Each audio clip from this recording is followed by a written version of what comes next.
ಈ ವಿಡಿಯೋಗೆ ಮತ್ತೆ ನಿಮಗೆಲ್ಲರಿಗೂ ಸ್ವಾಗತ. ಇವತ್ತಿನ ಈ ವಿಡಿಯೋದಲ್ಲಿ ನಾನು ಮುಖ್ಯವಾಗಿ significance of social work research as A method of social work, ಅಂದರೆ ಒಂದು ವಿಧಾನವಾಗಿ ಸಮಾಜ ಕಾರ್ಯ ಸಂಶೋಧನೆ ಅದರ ಮಹತ್ವ ಏನು ಅಂತಕ್ಕಂಥದ್ದನ್ನು ನಾವು ಇವತ್ತು ಈ ಒಂದು ವಿಡಿಯೋದಲ್ಲಿ ಚರ್ಚೆ ಮಾಡ್ತೀನಿ. ಇದು ಬಹಳ ಮುಖ್ಯವಾಗಿರ್ತಕ್ಕಂಥ ವಿಷಯ. ಯಾಕೆ ಅಂತ ಹೇಳಿದರೆ, ಸಮಾಜ ಕಾರ್ಯ ಸಂಶೋಧನೆ ಇತರ ಸಮಾಜ ಕಾರ್ಯದ ವಿಧಾನಗಳು ಅಂತ ನಾವೇನು ಕರಿತೀವಿ, ಒಟ್ಟು 6 ವಿಧಾನಗಳು ಅಂತ ನಾವೇನು ಕರಿತೀವಿ, ಅದರಲ್ಲಿ ಸಮಾಜ ಕಾರ್ಯ ಸಂಶೋಧನೆ ಸಹ ಒಂದು ಅಂತಕ್ಕಂಥದ್ದನ್ನು ನಾವಿವತ್ತು ಎಲ್ಲರೂ ಮನಗಂಡಿದ್ದೀವಿ. ಹಾಗಾಗಿ ಇದು ಒಂದು ವಿಧಾನವಾಗಿ ಇದ್ರ ಮಹತ್ವ ಏನು ಅಂತಕ್ಕಂಥದ್ದನ್ನು ನಾವಿವತ್ತು ಚರ್ಚೆ ಮಾಡಬೇಕಾಗಿರ್ತಕ್ಕಂಥದ್ದು.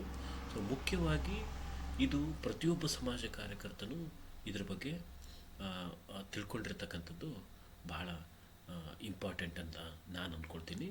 ಮತ್ತು ಎಕ್ಸಾಮ್ ದೃಷ್ಟಿಕೋನದಿಂದನೂ ಸಹ ಈ ವಿಷಯ ತನ್ನದೇ ಆಗಿರ್ತಕ್ಕಂಥ ಮಹತ್ವವನ್ನು ಹೊಂದಿದೆ.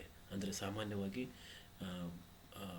Application of the research knowledge ಅಂತ ನಾವು ಬಂದಾಗ, ಸಾಮಾನ್ಯವಾಗಿ ಎಲ್ಲೇ ನೀವು ಹೋದರೂ ಸಹ, ಎಕ್ಸಾಮ್ಗೆ ಹೋಗ್ರಿ ಅಥವಾ ಎಲ್ಲೇ ನೀವು ಇಂಟರ್ವ್ಯೂಗೆ ಹೋಗ್ರಿ, ಇದು ಒಂದು ವಿಧಾನವಾಗಿ ಯಾಕೆ ಇದು ಮಹತ್ವವನ್ನು ಪಡೆದಿದೆ ಅಂತಕ್ಕಂಥದ್ದನ್ನು ನಾವು ನಮಗೆ ಅಗತ್ಯವಾಗಿ ಗೊತ್ತಿರಬೇಕಾಗಿರ್ತಕ್ಕಂಥದ್ದು. ಆಮೇಲೆ ಎಕ್ಸಾಮ್ ದೃಷ್ಟಿಕೋನದಿಂದ ಏನಪ್ಪ ಅಂದರೆ, ಇದನ್ನು 5 ಮಾರ್ಕ್ಸ್ಗೆ ಅಥವಾ 10 ಮಾರ್ಕ್ಸ್ಗೆ ಈ ಪ್ರಶ್ನೆಯನ್ನು ಕೇಳ್ತಕ್ಕಂಥದ್ದನ್ನು ನಾವು ನೋಡ್ತೀವಿ.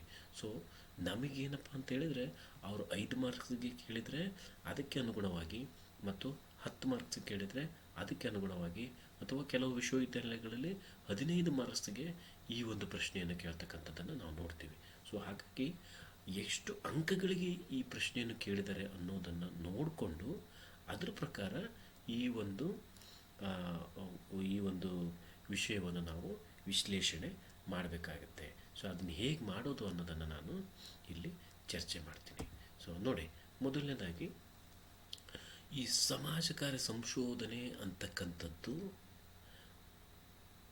ನಮಗೆಲ್ಲರಿಗೂ ಗೊತ್ತಿರೋ ಹಾಗೆ, ಸಮಾಜ ಕಾರ್ಯ ಸಂಶೋಧನೆಯ ಸಮಾಜ ಕಾರ್ಯದ ವಿಧಾನಗಳು ಅಂತ ನಾವೇನು ಹೇಳ್ತೀವಿ, ಆ 6 ವಿಧಾನಗಳಲ್ಲಿ ಒಂದು ಅಂತಕ್ಕಂಥದ್ದು ನಿರ್ವಿವಾದಿತ. ಸೊ ಇದು ಸಹ ಒಂದು ವಿಧಾನ. ಅಂದರೆ 5 ವಿಧಾನಗಳನ್ನು ನಾವು ಹೇಗೆ ಟ್ರೀಟ್ ಮಾಡ್ತೀವೋ ಹಾಗೆ ಸಮಾಜ ಕಾರ್ಯ ಸಂಶೋಧನೆಯನ್ನು ಸಹ ಒಂದು ವಿಧಾನ ಅಂತ ನಾವು ಕನ್ಸಿಡರ್ ಮಾಡೋದ್ರಿಂದ ಅದಕ್ಕೆ ತನ್ನದೇ ಆಗಿರ್ತಕ್ಕಂಥ ಮಹತ್ವ ಇರ್ತಕ್ಕಂಥದ್ದು. ಹಾಗಾಗಿಯೇ ಅದನ್ನು ನಾವು ಒಂದು ವಿಧಾನ ಅಂತ ಇಲ್ಲಿ ಕನ್ಸಿಡರ್ ಮಾಡ್ತೀವಿ ಅಂತಕ್ಕಂಥದ್ದು. ಸೊ ಹಾಗಾಗಿ ಇಲ್ಲಿ ಬೇಕಾಗಿರೋದೇನು ಅಂದರೆ, ಇದು ಒಂದು ವಿಧಾನ ಅಂತ ನಾವೆಲ್ಲರೂ ಸ್ವೀಕಾರ ಮಾಡಿ ಅದನ್ನು ಬಳಸ್ತಾ ಇದ್ದೀವಿ. ಬಟ್ ಅದನ್ನು ನಾವು ಹೇಗೆ ಬಳಸ್ತಾ ಇದ್ದೀವಿ ಅನ್ನೋದನ್ನು ನಾವು ಈಗ ಪ್ರೂವ್ ಮಾಡ್ತಕ್ಕಂಥದ್ದು ಪ್ರಶ್ನೆ ಬಂದಿರೋದು. ಅಂದರೆ ಅದು ಇಂಪಾರ್ಟೆಂಟ್ ಏಕೆ ಅನ್ನೋದನ್ನು ನಾವು ಇಲ್ಲಿ ಪ್ರೂವ್ ಮಾಡ್ಕೋಬೇಕಾಗಿರ್ತಕ್ಕಂಥದ್ದು ಒಬ್ಬ ಸಮಾಜ ಕಾರ್ಯಕರ್ತನಾಗಿ. ಹಾಗಾಗಿ ಅದು ನಮ್ಮ ವೈಯಕ್ತಿಕ ಜ್ಞಾನಕ್ಕೆ ಸಂಬಂಧಪಟ್ಟಿರ್ತಕ್ಕಂಥದ್ದು. ನಾವು ಅದನ್ನು ಹೇಗೆ ಅರ್ಥ ಮಾಡ್ಕೊಳ್ತೀವಿ ಮತ್ತು ಹೇಗೆ ವಿಶ್ಲೇಷಣೆ ಮಾಡ್ತೀವಿ ಅಂತಕ್ಕಂಥದ್ದು ಭಾಳ ಇಂಪಾರ್ಟೆಂಟ್. ಅದಕ್ಕೆ ರೆಡಿಮೇಡ್ ಉತ್ತರ ಯಾವುದೂ ಇಲ್ಲ. ಇದನ್ನು ನಾವು ಹೇಗೆ ಡಿಫೆಂಡ್ ಮಾಡ್ಕೊಳ್ತೀವಿ ಅಂದರೆ, ಅದಕ್ಕೆ ಯಾವುದೇ ರೀತಿಯಾಗಿರ್ತಕ್ಕಂಥ ರೆಡಿಮೇಡ್ ಉತ್ತರ ಇಲ್ಲ. ಸೊ ನಾವು ನಮ್ಮದೇ ಆಗಿರ್ತಕ್ಕಂಥ ರೀತಿಯಲ್ಲಿ ಅದನ್ನು ನಾವು ವಿಶ್ಲೇಷಣೆ ಮಾಡಬಹುದು. ಸೊ ನಾನು ನನ್ನ ಪ್ರಯತ್ನವನ್ನು ಇಲ್ಲಿ ಮಾಡಿದ್ದೀನಿ. ಮೊದಲನೇದೇನಪ್ಪ ಅಂತ ಹೇಳಿದ್ರೆ, ನಾನೇನು ಹೇಳೋಕ್ಕೆ ಇಷ್ಟಪಡ್ತೀನಿ, ಇದು ಯಾಕೆ ಒಂದು ವಿಧಾನವಾಗಿ ನಾವು ಇದನ್ನು ಕನ್ಸಿಡರ್ ಮಾಡ್ತೀವಿ, ಈ 5 ವಿಧಾನಗಳ ಜೊತೆಗೆ ಸಮಾಜ ಕಾರ್ಯ ಸಂಶೋಧನೆ ಒಂದು ವಿಧಾನವಾಗಿ ನಾವು ಯಾಕೆ ಕನ್ಸಿಡರ್ ಮಾಡ್ತೀವಿ ಅಂತ ಹೇಳಿದರೆ, ಈ ಸಮಾಜ ಕಾರ್ಯ ಸಂಶೋಧನೆ ಅಂತಕ್ಕಂಥದ್ದೇನಿದೆ, ಇದು ಇಲ್ಲದೇ ನಾವು ಸಮಾಜ ಕಾರ್ಯದ ಪ್ರಾಥಮಿಕ ವಿಧಾನಗಳು ಅಂತ ನಾವೇನು ಹೇಳ್ತೀವಿ, ವ್ಯಕ್ತಿಗತ ಸಮಾಜ ಕಾರ್ಯ, ವೃಂದಗತ ಸಮಾಜ ಕಾರ್ಯ ಮತ್ತು ಸಮುದಾಯ ಸಂಘಟನೆಗಳನ್ನು ನಾವು ಅರ್ಥಪೂರ್ಣವಾಗಿ ಮಾಡೋದಕ್ಕೆ ಸಾಧ್ಯ ಇಲ್ಲ. ನಾನೇನು ಹೇಳ್ತಾ ಇದ್ದೀನಿ, ಅರ್ಥಪೂರ್ಣವಾಗಿ ವ್ಯವಸ್ಥಿತವಾಗಿ ಮಾಡೋದಕ್ಕೆ ಸಾಧ್ಯ ಇಲ್ಲ. ಯಾಕೆ ಅಂತ ಹೇಳಿದರೆ, ಸಂಶೋಧನೆ ಅಂದರೆ ಇನ್ನೊಂದು ಅರ್ಥನೇ ವೈಜ್ಞಾನಿಕ ವಿಧಾನ. ಸಂಶೋಧನೆ ಅಂದರೆ ಇನ್ನೊಂದು ಅರ್ಥ ಏನ್ರಿ, ಅದನ್ನು ನಾವು ವೈಜ್ಞಾನಿಕ ಪದ್ಧತಿ ಅಂತ ಕರಿತೀವಿ. ಸಂಶೋಧನೆ ಅಂದರೆ ಬೇರೆ ಏನೂ ಅಲ್ಲ. ಸೊ ಇಲ್ಲಿ ಒಬ್ಬ ತತ್ವಜ್ಞಾನಿಗಳು ಏನು ಹೇಳ್ತಾರಪ್ಪ ಅಂತ ಹೇಳಿದ್ರೆ, A. W. ಗ್ರೀನ್ ಅಂತಕ್ಕಂಥವ್ರು science is a way of investigation ಅಂತ ಹೇಳ್ತಾರೆ. ಅಂದರೆ ವಿಜ್ಞಾನವೆಂಬುದು ಸಂಶೋಧನದ ಒಂದು ವಿಧಾನವಾಗಿದೆ ಅಂತ ಹೇಳ್ತಾರೆ. ಸೊ ಇಲ್ಲಿ ಸಂಶೋಧನೆ ಅಂದರೆ ಬೇರೆ ಏನೂ ಅಲ್ಲ, ಒಂದು ವೈಜ್ಞಾನಿಕ ಪದ್ಧತಿ. ಹಾಗಾಗಿ ಸಮಾಜ ಕಾರ್ಯ ಒಂದು ವೃತ್ತಿಯಾಗಿರುವುದರಿಂದ ಮತ್ತು ಸಮಾಜ ಕಾರ್ಯವನ್ನು ನಾವು ಇದನ್ನು ಪ್ರಾಕ್ಟೀಸ್ ಅಂತ ನಾವು ನೋಡೋದ್ರಿಂದ, ಒಂದು ಅಪ್ಲಿಕೇಶನ್ ಆಗಿ ನಾವು ಇದನ್ನು ನೋಡೋದ್ರಿಂದ ಇಲ್ಲಿ ವೈಜ್ಞಾನಿಕ ವಿಧಾನವನ್ನು ಬಳಸ್ತಕ್ಕಂಥದ್ದು ಬಹಳ ಅಗತ್ಯ ಮತ್ತು ಅನಿವಾರ್ಯ. ಹಾಗಾಗಿ ಸಂಶೋಧನೆ ಅಂತಕ್ಕಂಥದ್ದು ಅನಿವಾರ್ಯವಾಗಿ ನಾವು ಅಂತ ಹೇಳಬಾರ್ದು. ಆ್ಯಕ್ಚುಲಿ ಅನಿವಾರ್ಯ ಅಂತಕ್ಕಂಥ ಶಬ್ದವನ್ನು ಬಳಸ್ಬೋದು.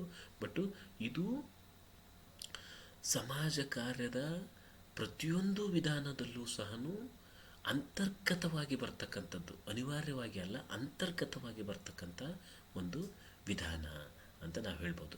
ಉದಾಹರಣೆಯಾಗಿ ನಾನು ಒಂದು ಉದಾಹರಣೆಯನ್ನು ಕೊಡ್ತೀನಿ, ಅದನ್ನು ನೀವು ಬೇರೆ ಬೇರೆ ಬೇರೆ ವಿಧಾನಗಳಿಗೆ ನೀವು ಅದನ್ನು ಬಳಸ್ಬೋದು.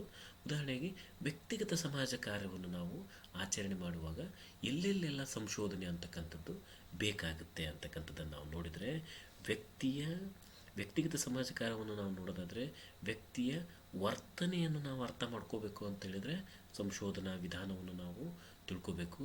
ಮತ್ತು ವ್ಯಕ್ತಿಯ ಸಮಸ್ಯೆಗಳಿಗೆ ಪರಿಹಾರ ಕಂಡುಕೊಳ್ಬೇಕು ಅಂತಂದ್ರೂ ಸಹ ಅಲ್ಲಿ ಸಂಶೋಧನೆಯ ವಿಧಾನಗಳನ್ನು ನಾವು ಬಳಸಬೇಕಾಗುತ್ತೆ.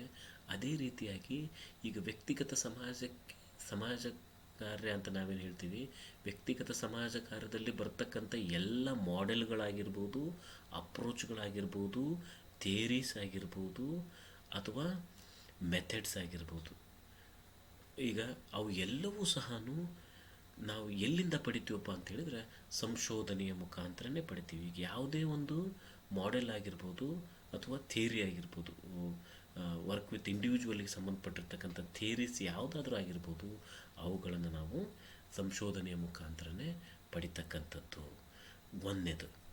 ಎರಡನೇದೇನಪ್ಪ ಅಂತ ಹೇಳಿದ್ರೆ, ಈಗ ವ್ಯಕ್ತಿಗತ ಸಮಾಜ ಕಾರ್ಯಕ್ಕೆ ಬೇಕಾಗಿರ್ತಕ್ಕಂಥ ಜ್ಞಾನ ಶೇಖರಣೆಯನ್ನು ಸಹ ನಾವು ಸಂಶೋಧನೆಯ ಮುಖಾಂತರನೇ ಅಂದರೆ ಈಗೇನು ಜರ್ನಲ್ಸ್ ಅಂತ ನಾವೇನು ಹೇಳ್ತೀವಿ, ಆರ್ಟಿಕಲ್ಸ್ ಅಂತ ನಾವೇನು ಹೇಳ್ತೀವಿ, ರೈಟಿಂಗ್ಸ್ ಅಂತ ನಾವೇನು ಹೇಳ್ತೀವಿ, ಇವೆಲ್ಲವನ್ನು ಸಹ ನಾವೇನಪ್ಪ ಅಂತ ಹೇಳಿದರೆ ಈ ಸಂಶೋಧನೆಯಿಂದನೇ ಪಡಿತಕ್ಕಂಥದ್ದು. ಪ್ರಪಂಚದಾದ್ಯಂತ ಏನಾಗ್ತಾ ಇದೆ ಅನ್ನೋದನ್ನು ನಾವು ತಿಳಿಬೇಕಂದ್ರೆ ಏನು ಮಾಡ್ಬೇಕ್ರಿ, ಜರ್ನಲ್ಸ್ಗಳನ್ನು, ವೃತ್ತಿಪರ ಜರ್ನಲ್ಸ್ ಅಂತ ನಾವೇನು ಹೇಳ್ತೀವಿ, ಅವುಗಳನ್ನು ಓದಬೇಕಾಗುತ್ತೆ. ಪ್ರೊಫೆಷ್ನಲ್ ಜರ್ನಲ್ಸನ್ನು ಓದಬೇಕಾಗುತ್ತೆ. ಸೊ ಪ್ರೊಫೆಷ್ನಲ್ ಜರ್ನಲ್ಸ್ನಲ್ಲಿ ಯಾವೆಲ್ಲ ಪಬ್ಲಿಕೇಶನ್ ಆಗ್ತವೆ, ಯಾವುಗಳು ವೈಜ್ಞಾನಿಕವಾಗಿ ಕಂಡುಕೊಳ್ಳಲ್ಪಟ್ಟಿರ್ತಕ್ಕಂಥವು ಅಂಥ ವಿಷಯಗಳೇ ಪಬ್ಲಿಷ್ ಆಗ್ತವೆ.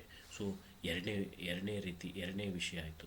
ಸೊ ಮೂರನೇದೇನಪ್ಪ ಅಂತ ಹೇಳಿದರೆ, ನಾವು ಏನನ್ನು ಕಂಡುಕೊಂಡಿದ್ದೀವಿ ಅದನ್ನು ಪ್ರಪಂಚಕ್ಕೆ ಅಥವಾ ಜಗತ್ತಿಗೆ ನಾವು ತಿಳಿಯಪಡಿಸ್ಬೇಕು ಅಂತ ಅಂದರೂ ಸಹ ಸಂಶೋಧನೆಯನ್ನು ಬಳಸಲೇಬೇಕಾಗುತ್ತೆ. ಅಂದರೆ ಉದಾಹರಣೆಗೆ ನಾನು ಸುಮಾರು ಒಂದು ಈ ವರ್ಕ್ ವಿತ್ ಇಂಡಿವಿಜುವಲ್ ನಾವು ನೋಡೋದಾದರೆ, ಕೌನ್ಸಿಲಿಂಗ್ ಸೆಂಟರ್ ನೋಡೋದಾದರೆ, ಈಗ ಉದಾಹರಣೆಗೆ ICTC ಅಂತ ನಾವೇನು ಹೇಳ್ತೀವಿ, ಅಥವಾ PPTCT ಅಂತ ನಾವೇನು ಹೇಳ್ತೀವಿ, ಈ PPTCTನಲ್ಲಿ ನಾನು ಸುಮಾರು ಒಂದು ವರ್ಷದಿಂದ 1,000 ಜನರಿಗೆ ಕೌನ್ಸಿಲಿಂಗ್ ಮಾಡಿದ್ದೀನಿ.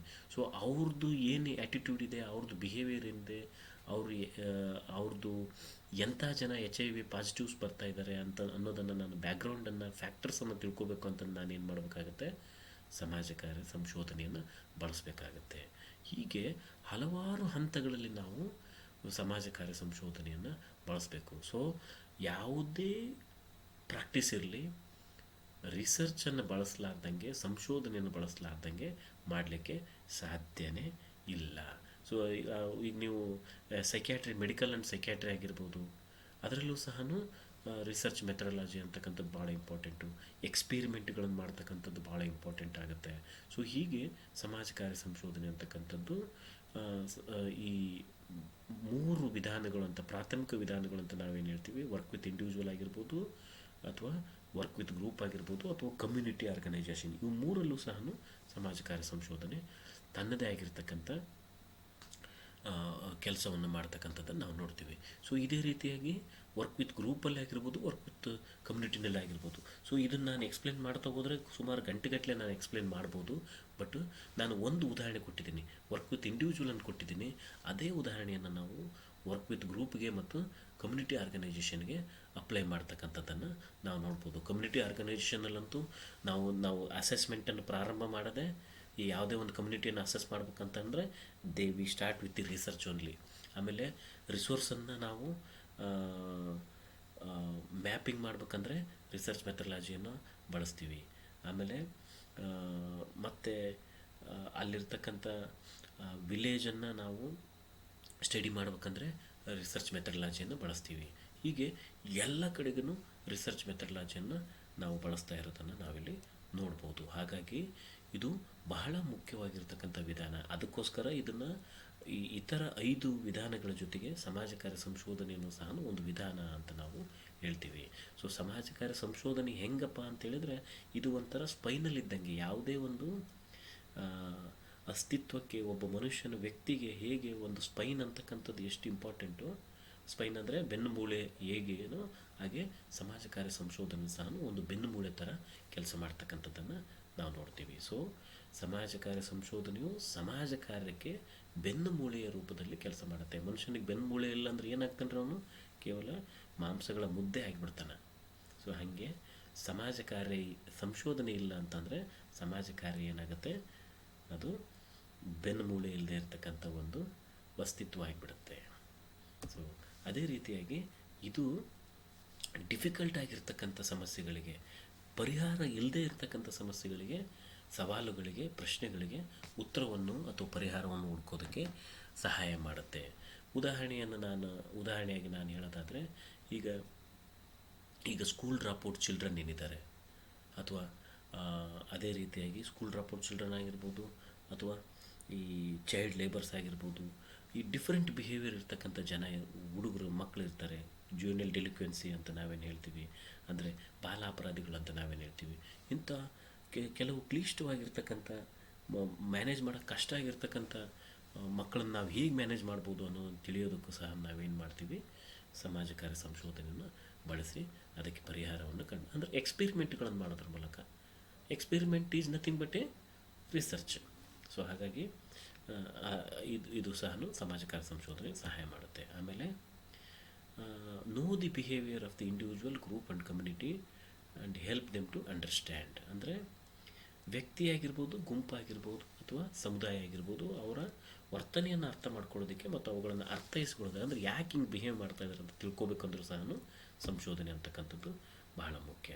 ಆಮೇಲೆ ಹೊಸ ಜ್ಞಾನವನ್ನು ಹುಟ್ಟಾಕಲು ಹೊಸ ಸಿದ್ಧಾಂತಗಳನ್ನು, ಈಗ ಏನೆಲ್ಲ ಹೊಸ ಸಿದ್ಧಾಂತಗಳು ಬರ್ತಾ ಇದ್ದಾವೆ ಸಮಾಜ ಕಾರ್ಯ ಆಚರಣೆಯಲ್ಲಿ, ಅದು ವ್ಯಕ್ತಿಗತ ಸಮಾಜ ಕಾರ್ಯಕ್ಕೆ ಸಂಬಂಧಪಟ್ಟದ್ದಿರ್ಬೋದು, ವೃಂದಗತ ಸಮಾಜ ಕಾರ್ಯಕ್ಕೆ ಸಂಬಂಧಪಟ್ಟದ್ದಿರ್ಬೋದು, ಸಮುದಾಯ ಸಂಘಟನೆಗೆ ಸಂಬಂಧಪಟ್ಟದ್ದು, ಸೋಷಿಯಲ್ ಆ್ಯಕ್ಷನ್ ಇರ್ಬೋದು, ಸೋಷಿಯಲ್ ವೆಲ್ಫೇರ್ ಅಡ್ಮಿನಿಸ್ಟ್ರೇಷನ್ ಇರ್ಬೋದು, ಯಾವುದಕ್ಕೆ ಸಂಬಂಧಪಟ್ಟಿರ್ತಕ್ಕಂಥ ಹೊಸ ಸಿದ್ಧಾಂತಗಳು ಅವು ಯಾವುದರ ಪರಿಣಾಮವಾಗಿ ಬರ್ತಾವಪ್ಪ ಅಂತೇಳಿದರೆ ಸಮಾಜ ಕಾರ್ಯ ಸಂಶೋಧನೆಯ ಒಂದು ಫಲ ಅಂತಲೇ ನಾವು ಹೇಳ್ಬಹುದು. ನೆಕ್ಸ್ಟು ಇದು ಇತರ ಸಮಾಜ ಕಾರ್ಯ ವಿಧಾನಗಳು, ಅಂದರೆ ಇದು ಸೋಷಿಯಲ್ ಆ್ಯಕ್ಷನ್ ಆಗಿರ್ಬೋದು, ಅಥವಾ ಸೋಷಿಯಲ್ ವೆಲ್ಫೇರ್ ಅಡ್ಮಿನಿಸ್ಟ್ರೇಷನ್ ಆಗಿರ್ಬೋದು, ಅಲ್ಲೂ ಸಹ ಸಮಾಜ ಕಾರ್ಯ ಸಂಶೋಧನೆ ಬಹುಮುಖ್ಯವಾಗಿರ್ತಕ್ಕಂಥ ಪಾತ್ರ ವಹಿಸುತ್ತೆ. ಉದಾಹರಣೆಗೆ ಈಗ ಸೋಷಿಯಲ್ ಆ್ಯಕ್ಷನ್ ಅಂತ ನಾವೇನು ಹೇಳ್ತೀವಿ, ಸಾಮಾಜಿಕ ಕ್ರಿಯೆ ಅಂತ ನಾವೇನು ಹೇಳ್ತೀವಿ. ಸಾಮಾಜಿಕ ಕ್ರಿಯೆಯನ್ನು ಕೈಗೊಳ್ಳಬೇಕು ಅಂತೇಳಿದರೆ, ಜನರಲ್ಲಿ ಅವೇರ್ನೆಸ್ ಮೂಡಿಸ್ಬೇಕು ಅಂತೇಳಿದರೆ, ಅಥವಾ ಸಮಸ್ಯೆಯನ್ನು ನಾವು ಅಧಿಕಾರಿಗಳಿಗೆ ತಿಳಿಸ್ಬೇಕು, ಅರ್ಥೈಸಬೇಕು ಅಂದರೆ ನಾವೇನು ಮಾಡಬೇಕಪ್ಪ ಆಗುತ್ತಂತಂದರೆ ಸಂಶೋಧನೆಯನ್ನು ಬಳಸಬೇಕಾಗತ್ತೆ. ಅದೇ ರೀತಿಯಾಗಿ ಸೋಷಿಯಲ್ ವರ್ಕ್ ಅಡ್ಮಿನಿಸ್ಟ್ರೇಷನಲ್ಲೂ ಸಹ ಎಫೆಕ್ಟಿವ್ ಮೆಥಡಾಲಜಿಯನ್ನು ಅಡಾಪ್ಟ್ ಮಾಡ್ಕೋಬೇಕು ಅಂತೇಳಿದರೆ, ಯಾವುದು ಬೆಸ್ಟ್ ಮೆಥಡು ಅಂತ ತಿಳ್ಕೊಬೇಕಂದ್ರೂ ಸಹ ಸಮಾಜ ಕಾರ್ಯ ಸಂಶೋಧನೆ ಅಗತ್ಯವಾಗಿ ಬೇಕು. ಅದೇ ರೀತಿಯಾಗಿ ನಾವು ಕೈಗೊಳ್ತಕ್ಕಂಥ ಕಾರ್ಯಕ್ರಮಗಳ ಯಶಸ್ವಿ ಹೇಗೆ ನಡೀತಾ ಇದೆ ಅನ್ನೋದನ್ನು ತಿಳ್ಕೊಬೇಕಂದ್ರೂ ಸಹ ನಮಗೆ ಸಮಾಜ ಕಾರ್ಯ ಸಂಶೋಧನೆ ಅಂತಕ್ಕಂಥದ್ದು ಬೇಕಾಗುತ್ತೆ ಅನ್ನೋದನ್ನು ನಾವು ಇಲ್ಲಿ ಮರಿಬಾರ್ದು. ಅದೇ ರೀತಿಯಾಗಿ social work research place N important role in understanding present trend and of the society. ನಮ್ಮ ಸಮಾಜದಲ್ಲಿ ಏನು ನಡೀತಾ ಇದೆ ಅಂತಕ್ಕಂಥದ್ದನ್ನು ನಾವು ತಿಳ್ಕೊಬೇಕಂದ್ರೂ ಸಹ ಸಮಾಜ ಕಾರ್ಯ ಸಂಶೋಧನೆ ಅಗತ್ಯವಾಗಿ ಬೇಕು. ಅಂದರೆ ಉದಾಹರಣೆಗೆ ಅನ್ಎಂಪ್ಲಾಯ್ಮೆಂಟ್ ರೇಟ್ ಎಷ್ಟಿದೆ, ಓಲ್ಡ್ ಏಜ್ ಪಾಪ್ಯುಲೇಷನ್ ಎಷ್ಟಿದೆ. ಈಗ ಉದಾಹರಣೆಗೆ ಭಾಳ ಇಂಪಾರ್ಟೆಂಟ್ಲಿ ಈಗ ಮೆಂಟಲ್ ಹೆಲ್ತ್, ಅಂದರೆ ಈಗ ನಮ್ಮ ರೀಸೆಂಟ್ ಸ್ಟಡೀಸ್ ಏನಿರ್ತಾ ಇದ್ದವು ಅಂದರೆ ಪ್ರತಿಶತ 14ರಷ್ಟು ಜನ ಏನಪ್ಪ ಅಂತ ಹೇಳಿದರೆ ಮಾನಸಿಕ ಸಮಸ್ಯೆಯಿಂದ ಬಳಲ್ತಾ ಇದ್ದಾರೆ. ಸೊ ಇವೆಲ್ಲ ನಮಗೆ ಹೆಂಗೆ ಗೊತ್ತಾಗ್ತವೆ? ಸೊ ಇವೆಲ್ಲವೂ ಸಂಶೋಧನೆಯ ಸಹಾಯದಿಂದನೇ ಗೊತ್ತಾಗ್ತವೆ. ಹಾಗಾಗಿ ಇದು ಬಹುಮುಖ್ಯವಾಗಿರ್ತಕ್ಕಂಥ ಪಾತ್ರವನ್ನು ವಹಿಸ್ತದೆ. ಆಮೇಲೆ ಸಮಾಜ ಕಾರ್ಯದ ಭವಿಷ್ಯವನ್ನು ತಿಳಿಯಲು ಸಮಾಜ ಕಾರ್ಯ ಸಂಶೋಧನೆ ಸಹಕಾರಿ. ಅಂದರೆ ಮುಂದೆ ಸಮಾಜ ಕಾರ್ಯ ಯಾವ ನಿಟ್ಟಿನಲ್ಲಿ ಕೆಲಸ ಮಾಡಬೇಕು ಅನ್ನೋದನ್ನು ತಿಳ್ಕೊಬೇಕಂದ್ರೂ ಸಹ ಸಮಾಜ ಕಾರ್ಯ ಸಂಶೋಧನೆ ಬಹುಮುಖ್ಯವಾಗಿರ್ತಕ್ಕಂಥ ಪಾತ್ರ ವಹಿಸ್ತದೆ.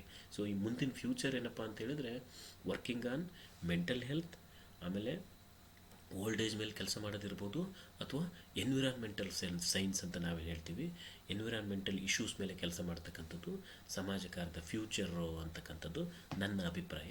ಸೊ ಇದು ಹೆಂಗೆ ಗೊತ್ತಾಗುತ್ತಪ್ಪ ಅಂತೇಳಿದರೆ ಸಂಶೋಧನೆಗಳನ್ನು ಕೈಗೊಳ್ಳೋದ್ರ ಮೂಲಕ ಗೊತ್ತಾಗುತ್ತೆ. ಆಮೇಲೆ social work research is essential to know the success of the programme implemented by the social work organisation. ಅಂದರೆ ನಾನೀಗ ಆಲ್ರೆಡಿ ಡಿಸ್ಕಷನ್ ಮಾಡಿದ್ದೆ, ಸೋಷಿಯಲ್ ವೆಲ್ಫೇರ್ ಅಡ್ಮಿನಿಸ್ಟ್ರೇಷನ್ನಲ್ಲಿ ಯಾವುದೇ ಕಾರ್ಯಕ್ರಮವನ್ನು ನಾವು ಆಚರಣೆಗೆ ತರ್ತಾ ಇದ್ದೀವಪ್ಪ ಅಂತೇಳಿದರೆ ಅದ್ರ ಯಶಸ್ವಿ ಎಷ್ಟರ ಮಟ್ಟಿಗೆ ಆಗಿದೆ ಅನ್ನೋದು ತಿಳಿಬೇಕು ಅಂತಂದರೆ ಸಮಾಜ ಕಾರ್ಯ ಸಂಶೋಧನೆ ಅಂತಕ್ಕಂಥದ್ದು ಅಗತ್ಯವಾಗಿ ಬೇಕಾಗುತ್ತೆ. ಸೊ ಇದ್ರ ಬಗ್ಗೆ ಇನ್ನೂ ಬಹಳಷ್ಟು ಮಾತಾಡ್ಬೋದು, ಬಟ್ ಜಾಸ್ತಿ ಹೊತ್ತು ಮಾತಾಡಿದರೆ ಅದು ತುಂಬ ಡಿಟೇಲ್ ವಿಡಿಯೋ ಆಗುತ್ತೆ, ನಿಮಗೂ ನೋಡೋರಿಗೂ ಸಹ ಬೋರ್ ಆಗ್ತಾ ಇರೋದ್ರಿಂದ ಮತ್ತು ಟೈಮ್ ಲಿಮಿಟ್ ಇರೋದ್ರಿಂದ ನಾನು ಇಲ್ಲಿಗೆ ಮುಗಿಸ್ತಾ ಇದ್ದೀನಿ. ಬಟ್ ನಾನೇನು ಉದಾಹರಣೆ ಕೊಟ್ಟೆ ಅವುಗಳನ್ನು ನೀವು 15 ಮಾರ್ಕ್ಸ್ಗೆ ಬರೆಯೋದಕ್ಕೆ ಸಾಕು ಅಂತ ನಾನು ಅಂದ್ಕೊಳ್ತೀನಿ. ಸೊ ಈಗ ಪ್ರಶ್ನೆ ಮತ್ತು ಉತ್ತರದ ಸಮಯ. What is the significance of social work research? It helps to play the game, helps in understanding the society, make illegal money, all of the above. The answer is B, helps in understanding the society. ಆಮೇಲೆ how social work research helps in knowing the culture? Because it study the society culture systematically, because it doesn't study the society and culture systematically, both A and B, none of the above. The answer is A, because it study the society and culture systematically. How social work research helps in good decision making? Because the social work research applies non-scientific approach to study the problems, because social work research applies scientific approach to study the problem. The answer is B. Why social work research is important? To improve the practice, helps in initiating the action, helps in decision making.